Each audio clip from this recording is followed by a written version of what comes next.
This is the story of how one man's wish to tap the perfect beer turned into life-saving equipment for thousands of mine workers. This is the extraordinary story of Dräger, a company with an unusual range of different products.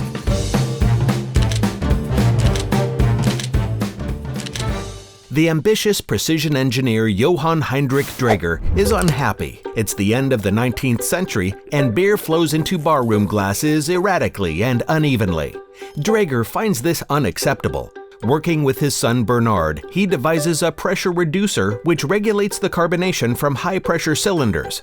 The patent for the Lubecka valve, shown here being delivered by the mailman, lays the foundation for this extraordinary company. The beer tap system is a financial success, but for this father and son team, that isn't enough. Bernard's ambition leads him to invent a closed-circuit breathing apparatus for rescue operations. He tests the apparatus himself, in his backyard, at work, inside a mine. It constantly improves. On March 10, 1906, a powerful explosion shakes a coal mine in Courrières, France. Many miners lose their lives, while 600 others are rescued. The rescuers wear the 1904-09 mining apparatus, which supplies them with breathing air for up to 2 hours. The public response is overwhelming. Dräger expands. By 1907, they already gained attention across the pond in Canada and the USA. The apparatus is given its own name, and its users soon call themselves by that name as well. Drägerman. The success story doesn't end there. The Drägerman continued to become even more famous. He even appears at Superman's side in a comic book. Can a breathing apparatus give you superpowers? Even countless canaries owe their lives to the Dräger technology. Dräger gas detectors replace these birds and measure carbon monoxide in the mining industry. But with every invention and innovation, one thing always remains the same. The company remains in the hands of the Dräger family.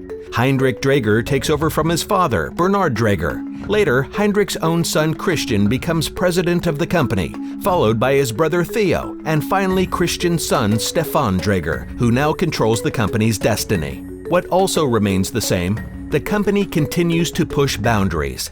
Dräger's respiratory products were the first to be used in the stratosphere.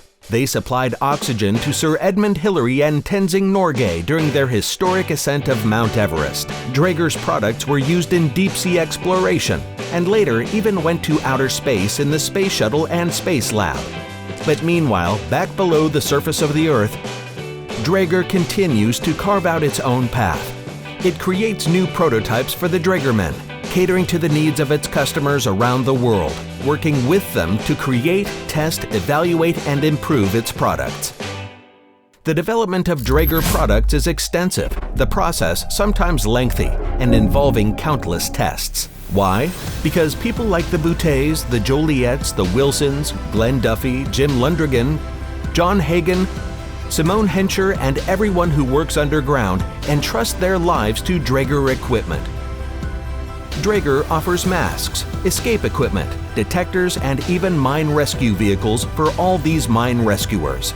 It also supports mine safety organizations around the world, commits resources to push research, sponsors events such as IMRB. Dräger listens to its customers, organizes meetings, brings experts together, and conducts tests with them. Many think of these events as family reunions. No matter what Dräger develops, it always places a high demand on quality. And it has a purpose. It is designed to protect and rescue people, and to protect, support, and save lives. This is what all of our many different products have in common.